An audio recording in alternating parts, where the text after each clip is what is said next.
Hi everyone, this is Neel Raithatha, also known as the Wax Whisperer. Thank you for joining me in my latest video.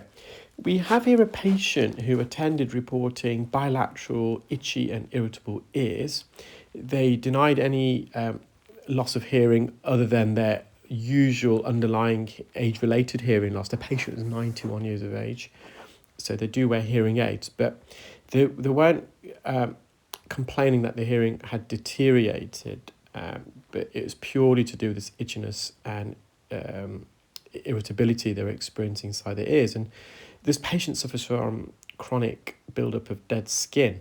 So you can see here, I'm trying to peel this off, the anterior canal walls. This is the right ear, so the front section of the ear canal. And this skin is really thick. You can see the kind of the texture of the skin, the consistency, the ripple effects it has. And I am going to use some olive oil spray in a moment just to soften and loosen the skin because it is quite adherent. So why does this patient suffer from this condition more so in recent years? Now, the answer could be twofold. They do wear hearing aids, as I mentioned, and these hearing aids they fit quite deep in the ear, and that can disrupt and disturb the natural migration of the epithelial layer of skin. So the outer layer of skin in the ear, it's continuously shedding and replacing itself, and the old layer of skin should then transport itself out of the ear, a bit like a conveyor belt. So the rate of this migration of skin is approximately 1.5 to 3 millimeters a month, and the migration starts from the eardrum. So the eardrum, the outer layer of the eardrum, is also made of the same skin that lines the ear canal. So the shedding process starts from the center of the eardrum, it extends outwards and then slowly travels from the deeper portions of the ear canal to the midsection and finally out the entrance of the ear. And as the skin transports itself out of the ear, any wax, debris sitting on its surface is also automatically taken out of the ear. So for this particular patient, wearing the hearing aid itself may possibly be a contributing factor because it's interfering with the natural migration because it's pushing the skin inwards. Another possible reason is the patient's age. So as we do get older, our skin cells are less able to retain its natural internal moisture. So the moisture within the skin, it rises to the surface and it evaporates. So the skin becomes naturally drier. And when you've got dry skin, as we know, it can be quite itchy and irritable. So that's another plausible reason. So it's probably a multifaceted reason for this patient. Also, I have noticed with the patients, the contours of the ear canal, so it's quite wavy, it's quite hilly, it goes up and down.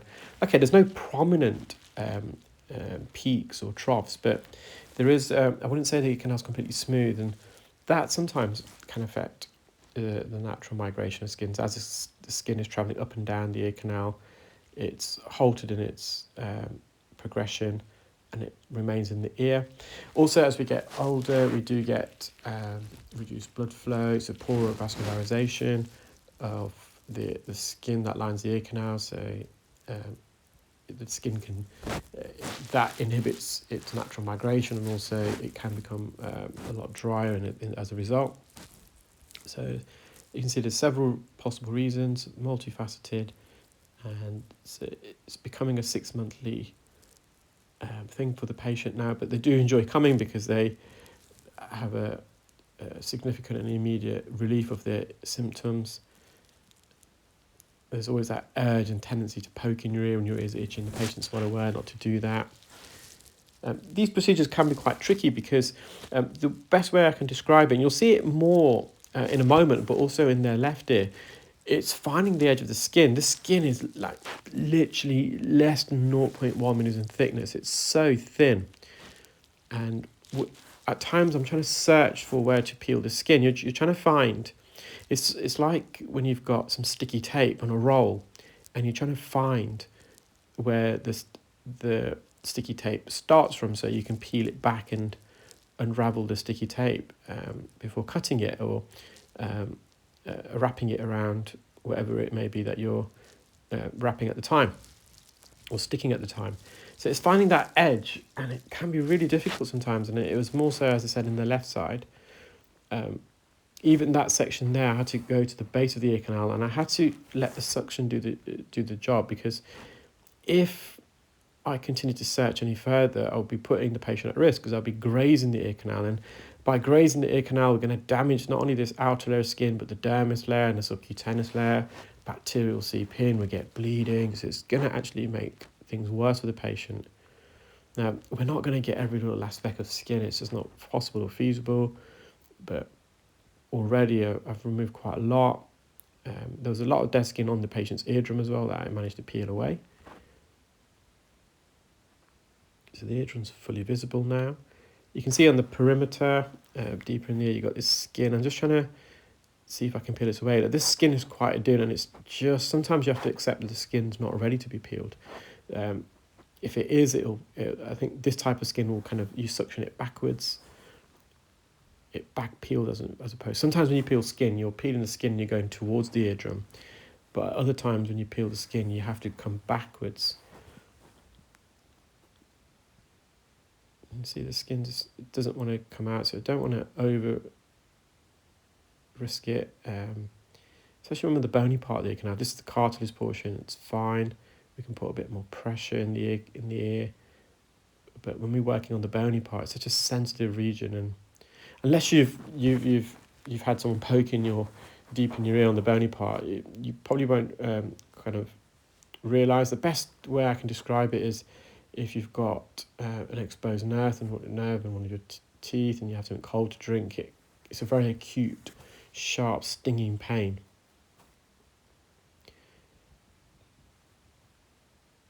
So I think we're more or less done here. Just having a final look. So again, having another go at this skin, but I just don't think it wants to come away.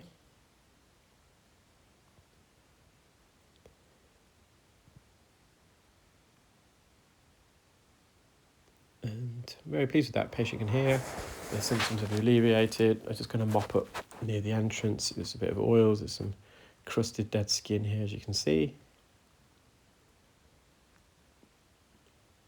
So skin peels are probably the most satisfying to do, but they're probably also the most complex ones to do, especially when the skin's really, really thin and you've got little wriggle room there.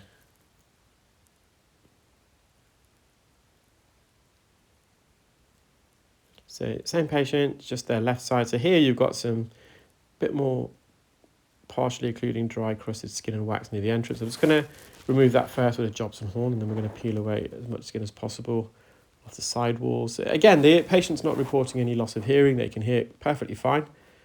There's no occlusion, as you can see. The sound can get through. It can travel towards the eardrum and causing it to vibrate. So the hearing is not affected by this.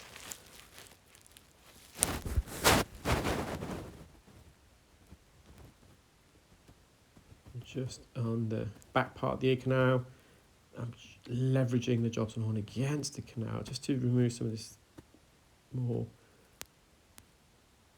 larger pieces of crusted dead skin. It's more like deposits of dead skin and wax as opposed to a thin sheet.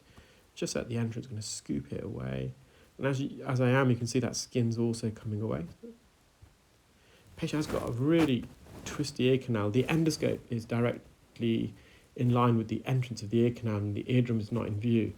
The eardrum is veering off to the left. So you can see on the right where I am now, the sucker, that's the first bend. To the left-hand side, the curl of the ear canal, that's the second bend. And the eardrum follows the same trajectory as the second bend, so it's veering off to the left. It's almost like a 90-degree angle here. Now all of our ears are bendy and twisty. We typically have two bends in the ear. The first bend is about 0.5 centimetre to the ear, and the second bend is a further 0.5 centimetre. So collectively, the two bends in the ear canal occur in the outer third of the ear canal, the cartilaginous portion, and it's that the second bend where the ear canal begins to straighten, and beyond the second bend is the bony part of the ear canal, the osseous part. And then as we approach the eardrum, the ear canal can narrow and widen again. And we call that anisthmus. It's a narrowing. I've just put some olive oil spray in here. That just helps us just soften the dead skin again, just to slightly, and also not only does it soften it, but it helps to reduce the adherent nature of it. So this skin it's still attached to the ear canal. And hence why it's in the ear. It should have released itself from the ear canal and come away, but because it's still attached, the olive oil not only softens it, but it helps to reduce its adherent property to the canal, so it enables me then to remove it. So we've got most of the lateral skin is just some here in the posterior region and some hiding away. There are some blind spots in the ear, and with an endoscope, those blind spots are more often not visible. So if I was using a microscope, I probably would have missed that, because you put the speculum in the ear, it's going to hide that section of the ear canal. But an endoscope offers you this wide, unparalleled field of view. So that's almost like I describe it as a panoramic view. When we insert the endoscope into the ear, it's like you're inside the ear itself. And this is not what, as an audiologist in the UK, we got trained to examine the ear with. We got trained using an otoscope. And I think that's a global thing. And I really hope and I really recommend that all universities now are training the next cohorts, the future generations of audiologists with an endoscope, even if not for wax removal, just to examine the ear. Because using the endoscope for me, I started using it in 2015, so the best part of 8 years, and it completely changed my knowledge and expertise, because it's all good and well seeing different conditions on textbooks. By the way, most imagery in audiology textbooks are taken with an endoscope. But when you can't visualize it yourself in a real patient, because an otoscope just doesn't offer you that same level. There are some good otoscopes out there, don't get me wrong, but even the best otoscope can't compare it to an endoscope. And it enables you to start viewing some of these pathologies in close-up detail with an endoscope. So it definitely improved my clinical practice using an endoscope. So again, you've got this thin layer of skin. It's like that sticky tape scenario. I'm trying to find the edge so I can start to peel it. But this is not a roll of sticky tape, it's someone's ear, so we've got to be careful. And sometimes less is more. Something that I've had to rein in, actually, because I'm always wanted to do the best job possible, and that is not always trying to search for every little last bit of skin or wax, because by doing so you can cause trauma to the ear. I think I'm more or less done now. I'm really pleased with that. So patient will return in 6 months, no doubt. And I have recommended they instill some olive oil medical grade spray on a weekly basis, just to see if it helps to the skin to retain its internal moisture. It tries to moisturize the skin, and that might have an impact. At least it may reduce the frequency that they need to have their ears cleaned. Well, I hope you enjoyed that video, guys. Take care, keep well, speak soon.